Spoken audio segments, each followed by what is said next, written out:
Our next reading in the Best of Coolidge series was delivered 5 months after his American Bar Association address in California. Here, in a speech entitled The Price of Freedom, Vice President Coolidge speaks to the Sunday Afternoon Club in Evanston, Illinois, on January 21, 1923. These readings are done by Daniel L. Wright. Copyright 2014. Coolidge begins.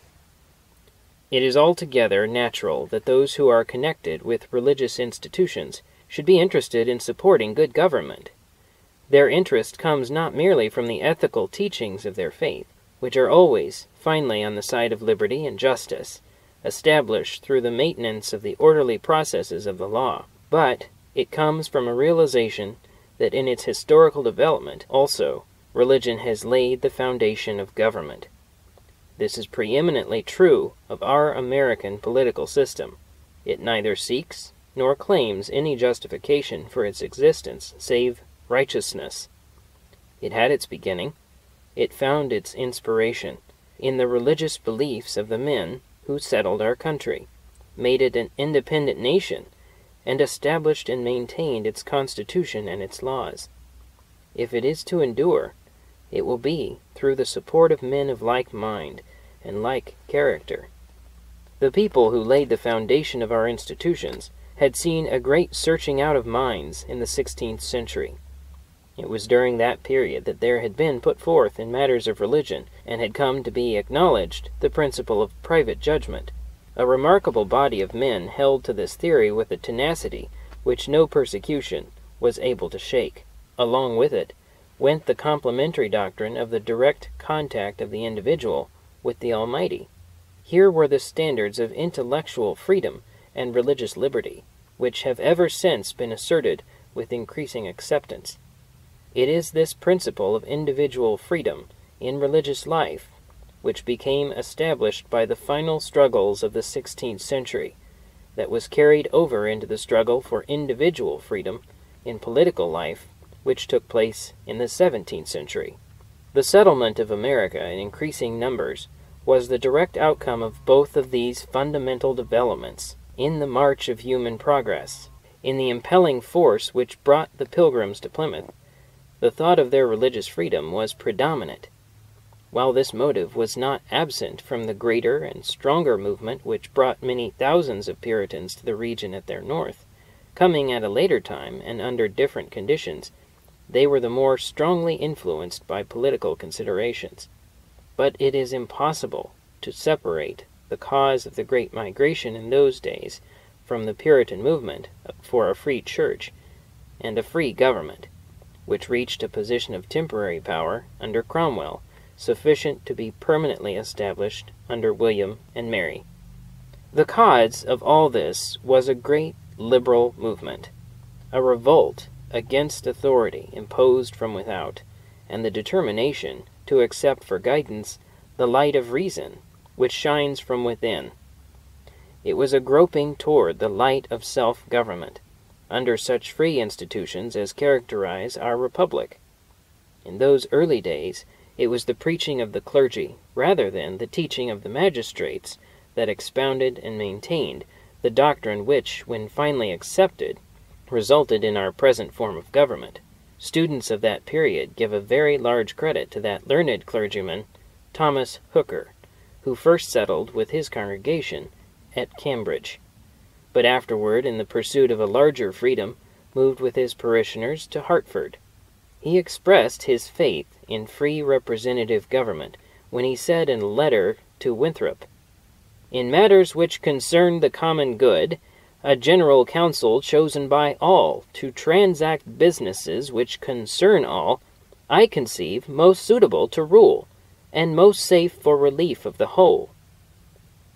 In accordance with the custom of that day, he preached a sermon at the opening of the General Court in 1638, in which he announced the fundamental principles of democracy which the development of America has established.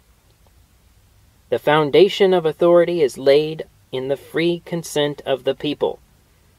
The choice of public magistrates belongs to the people, by God's own allowance.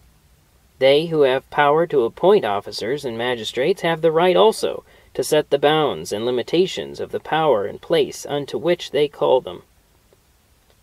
Within a short space of time, he and his people were living under a written constitution in the colony of Connecticut, said to be the first which established a complete form of government, and the seed of the American Republic was sown, of which the but partial harvest has been so prolific of human welfare.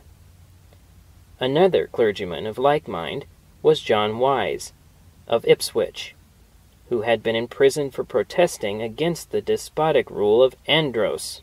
Early in the 18th century, he declared, "The end of all good government is to cultivate humanity and promote the happiness of all, and the good of every man in all his rights, his life, liberty, estate, honor, and so forth, without injury or abuse to any." A sentiment which it is not unlikely was familiar to Jefferson, as he set out the immortal Declaration of Independence. By a coincidence not to be wondered at, another clergyman of Ipswich, Manasseh Cutler, was the author of the Ordinance of 1787, which organized the Northwest Territory and excluded from it the institution of human slavery. It would be difficult to cite action of more far-reaching consequences, more productive of human welfare. These are some of the prominent examples of the direct influence of religion and religious teachers on the establishment of the American Republic. In this accomplishment, they did not act alone, nor were they unsupported by their people. Rather, they were representative of prevailing ideals, to which they gave form and expression. They spoke the word that was in the hearts of their countrymen. From their beliefs there flowed naturally and inevitably those principles and those actions which gave us our form of government and raised this nation to the high position it holds in the world. They believed in the divine origin of mankind. They saw in him the image of his Creator. Out of the mists of doubt and uncertainty there had come to them a revelation of his dignity and glory. Through a common fatherhood they perceived a common brotherhood. From this conception there resulted the recognition that freedom was a birthright. It was the natural and inalienable condition of beings who were created a little lower than the angels. With it went the principle of equality. Not an equality of possessions, not an equality of degree, but an equality in the attributes of humanity, an equality of kind. Each is possessed of the divine power to know the truth. It is in accordance with these standards that the American people adopted their Constitution and set up their government. In the possession, maintenance, and enjoyment of these rights, the individual has the guarantees of public law. Freedom is secured by every means that legislative ingenuity can provide. There are no class distinctions. The government deals with its citizens on the basis of equality. The high estate of mankind is not disregarded. The government and society provide ever-increasing facilities for education, better living conditions, and around the weak there is thrown the protection of humanitarian legislation. The power to legislate is executed through representative bodies, the greatest safeguards of liberty, chosen directly by the people. The administration of justice has been entrusted to courts as free, impartial, and independent as it is possible for human nature to devise. The ultimate decision of all questions of law and justice rests with the people themselves. They have the complete authority to enlarge or diminish, to support or to overthrow. The government is their government. The laws are their laws. The decisions of the courts are their decisions. All speak with their voice. They are in the possession of complete sovereignty. Along with the solemn assurance of freedom and equality goes the guarantee of the right of the individual to possess, enjoy, and control the dollar which he earns, and the principle that it shall not be taken away without due process of law. This necessarily goes with any theory of independence or of liberty, which would be only a mockery unless it secured to the individual the rewards of his own effort and industry. These are the ideals which supply the foundation of American institutions. It would be idle to claim that they are always perfectly carried into effect. Before action can be perfect, knowledge must be perfect, and that state has by no means been reached. But it is easy to see what a change in these standards would imply. If we are not to proceed on the assumption of the innate nobility of mankind, then there must be an assignment of some lower estate. If freedom and equality are not to be maintained, then there must be servitude and class distinction. If all the people are not to be permitted to rule, then there must be a rule of a part of the people. If there is not to be self-government, there must be some form of despotic government. If the individual is not to have the dollar which he himself earns, then he must be forced to hand it over to someone who has not earned it. Those who advocate a change in our standards, a change in our ideals, a change in our institutions, a change in our theory of government, can only proceed in this direction. No other course is open to them.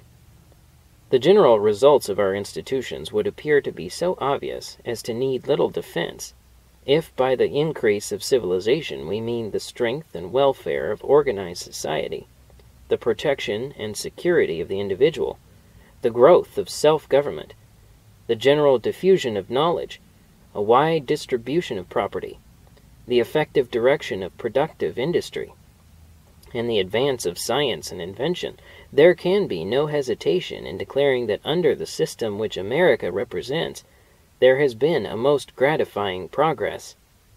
This is not to say that in the days of old there were not intellects as keen, nor the perception of truths as profound as any which characterize the modern mind. But no one can deny that at present there is far greater intelligence and a much wider scope of knowledge. It cannot be disputed that at times the old barbarities break out, and there blazes up the ancient ferocity of the cave and the forest. But these are no longer matters of indifference. Generally they meet with retribution, always with condemnation. The humanity of a common brotherhood asserts itself in the relief of the oppressed and the rescue of the imperiled. There is not wanting criticism of the character of society and the effectiveness of our laws because the general community has not reached a golden age of indolence and profusion. The truth is that most of the generations which have gone before, could they be transplanted into present surroundings, would feel that they had gone far toward that unattainable goal. When we compare the toil and privations which were in former times the lot of the great mass of mankind, the universal marks of old age which came not from years but from hardship and exposure, and the narrow and contracted plane of existence, the meager returns for great effort, with the present limited and moderate hours of employment under healthful and sheltered conditions, the broad outlook, the generous compensation, the progress in this direction is abundantly apparent. The great mistake which is here made is in supposing that under some form of government, or in some advanced state of civilization, people can exist without effort and live wholly at ease. The opposite conclusion would be more nearly correct. It requires less intelligence, less skillful effort, to live among a tribe of savages than to maintain existence under the average conditions of modern society. Independence, liberty, civilization, these are not easy to bear. They are hard to bear. It is not sloth and ease, but work and achievement which are the ideals of the present day. It was not long ago that the men who had a competence thought it required them to support themselves in idleness. They sought for lives of leisure removed from any kind of toil.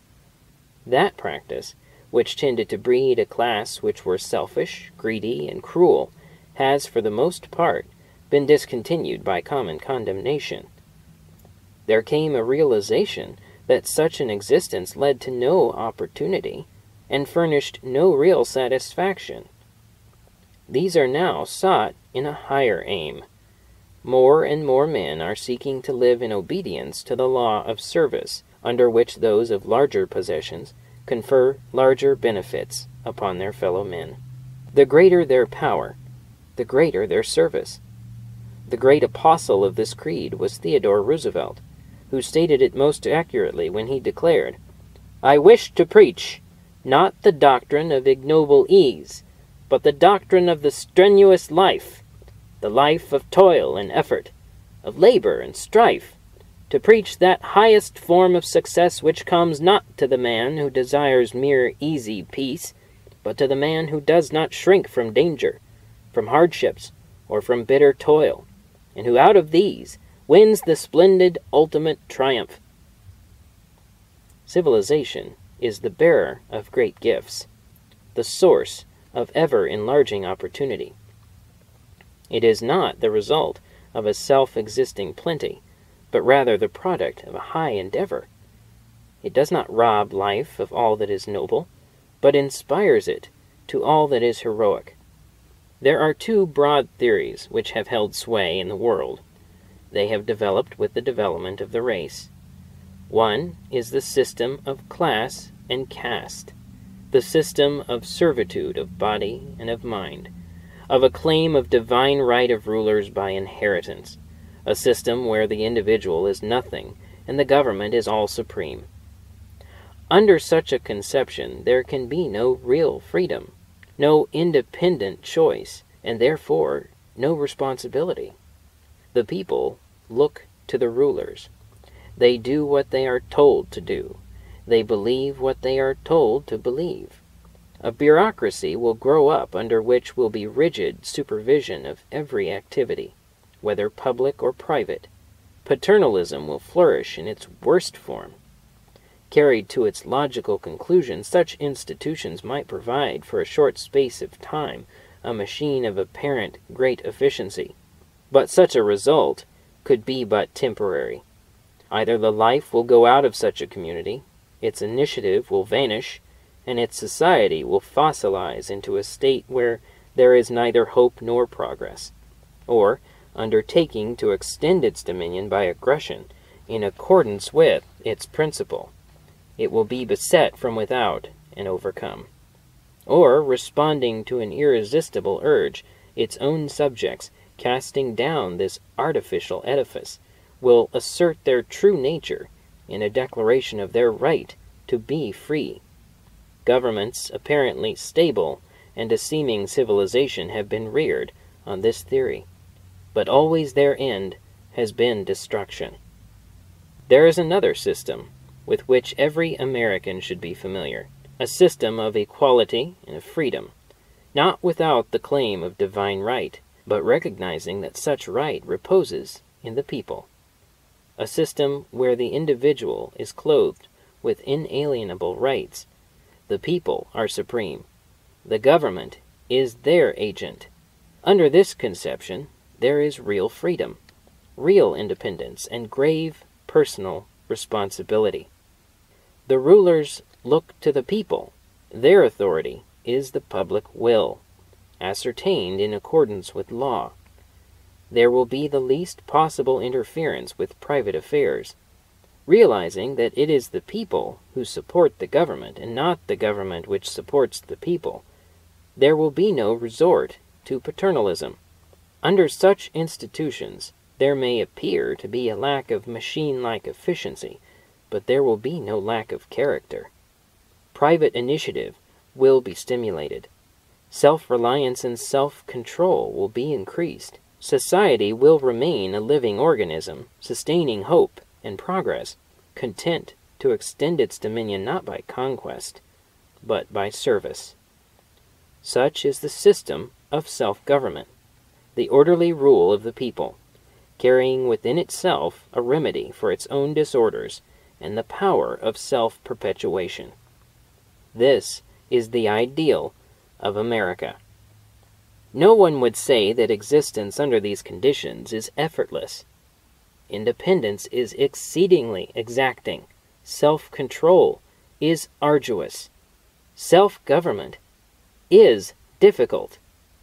Always there is the temptation that some element of these should be surrendered in exchange for security and ease. The appeal to passion and prejudice always lies in this direction. The proposal to despoil others of their possessions is a manifestation of the same spirit. This is the reason that to certain of our native-born, and more often to our foreign-born, the American Republic proves a disappointment. They thought that self-government meant the absence of all restraint, that independence meant living without work, and that freedom was the privilege of doing what they wanted to do.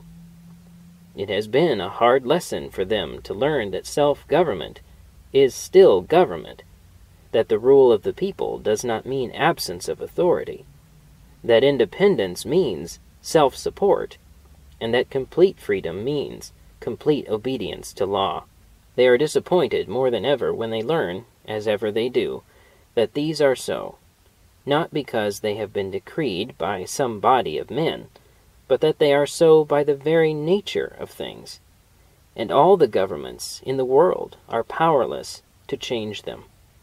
Here again, it is perfectly obvious that if the American system is to be cast aside, there is only the one other system which can be adopted. The call of the old life of ignorance, of fear, of superstition, of every savage instinct is all toward the old system. The call of the new life of learning, of courage, of enlightened reason, of faith, of religion is all toward the new system. In a contest between these forces, it does not seem difficult to judge which are finally to be supreme. Nevertheless, there is in our country a considerable body of thought which looks upon present tendencies with a great deal of apprehension, pointing out the high estate of modern civilization, the complicated organization required for its support, the forces which are working against it. They have come to doubt the existence of sufficient intellectual force for the maintenance and advance of progress. Lately, they have attempted a quantitative analysis of a cross-section of the people to determine by the application of scientific methods the amount of their intelligence. They have thought that it does not test very high, and that, therefore, civilization is in grave peril of failure. It cannot be denied that there are dangerous tendencies. The fact that one great empire broke down is not to be ignored. But self-government did not break down. The diffusion of knowledge and the increase in general intelligence are very important. To some it may appear very inadequate. But does any one suppose that it was greater in the 16th century, when it was sufficient to sustain a profound spiritual awakening? Does anyone suppose that it was greater in the 17th century, when out of its abundance there was accomplished a great political revolution which established the sovereignty of the people?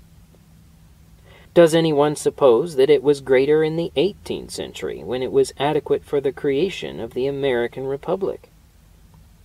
While the teaching of ideals has had its source in institutions of higher learning, the motive power of progress and reform has not come from the high and mighty, but from the mass of the people. Such movements have their origin close to the soil. The support for religious freedom came from the people. The army of Cromwell was altogether wanting in a tinge of nobility. The leaders of his military force and the prominent figures of his government were tradespeople and artisans, reaching even to the servant class. The Pilgrims were humble people. For the most part, the wealth and aristocracy of the colonies did not follow Washington, but the support of the Revolution came from the farm, from the men of the town meeting. The truth would appear to be that only a part of the power of the people is revealed in any quantitative analysis of their intelligence, however accurate it may be. It is not the quantity of knowledge that is the chief glory of man. Great as have been the accomplishments through invention, large as are the attainments of science, thoroughly established as are many great principles, it is altogether probable that compared with the discoveries that are yet to come, they will be, in many respects, surpassed. The strength and the glory of man is not to be sought in quantity, but in quality. It is in the moral power to know the truth and respond to it, to resist evil and hold to that which is good, that is to be found the real dignity and worth, the chief strength, the chief greatness. This power, even in the humblest and the most unlettered, rises to a height which cannot be measured, which cannot be analyzed. It is this strength of the people which can never be ignored. Of course, it would be folly to argue that the people cannot make political mistakes. They can and do make grave mistakes. They know it, they pay the penalty. But compared with the mistakes which have been made by every kind of autocracy, they are unimportant. It is well also that the people have the power to organize for their industrial protection and advantage. Here, too, there may be serious errors, but here, too, such errors have been matched by the errors of those charged with the responsibility of management. Oftentimes, the inconvenience and loss fall on the innocent. This is all a part of the price of freedom.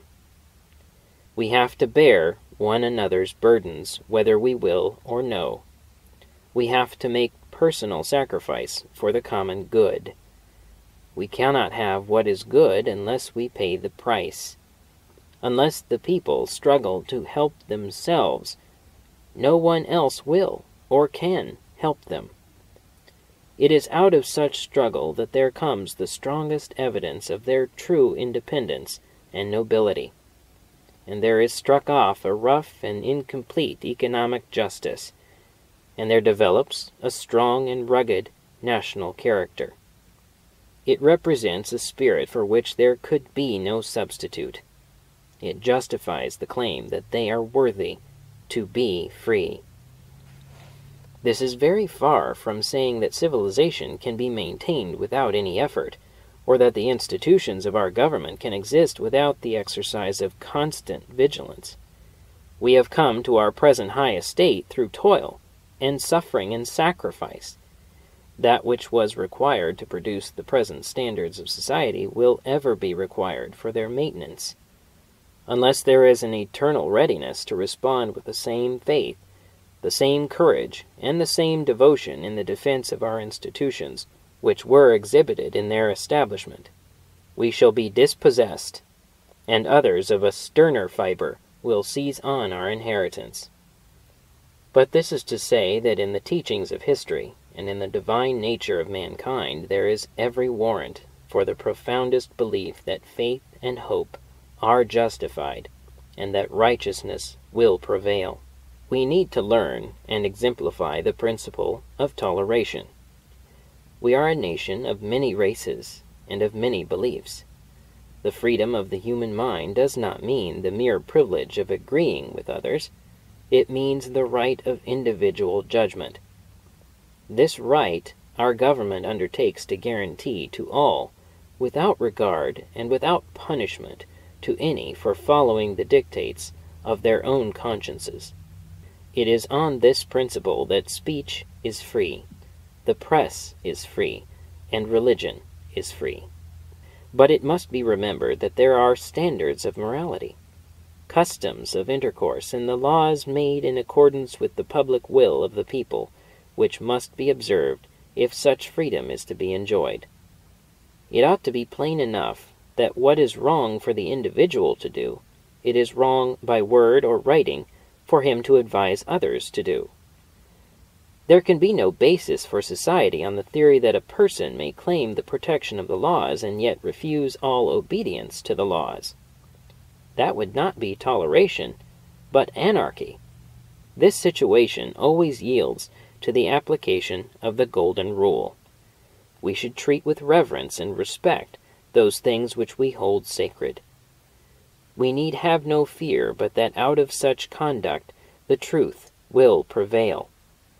There is an ever-increasing need for teachers who can inspire and lead. They are needed in the schools, in the pulpit, and in the editorial room. Education is the result of contact. A great people is produced by contact with great minds. The requirement for training under those who can see into the heart of things grows greater and greater. Too often, the appeal is to weakness, not to strength. Lieber expressed the correct principle when he said to his former pupils, "You can bear me witness that I have endeavored to convince you of man's inextinguishable individuality, and of the organic nature of society, that there is no right without a parallel duty, no liberty without the supremacy of the law, and no high destiny without perseverance, that there can be no greatness without self-denial." Civilization and freedom have come because they are an achievement, and it is human nature to achieve. Nothing else gives any permanent satisfaction. But most of all, there is need of religion. From that source alone came freedom. Nothing else touches the soul of man. Nothing else justifies faith in the people.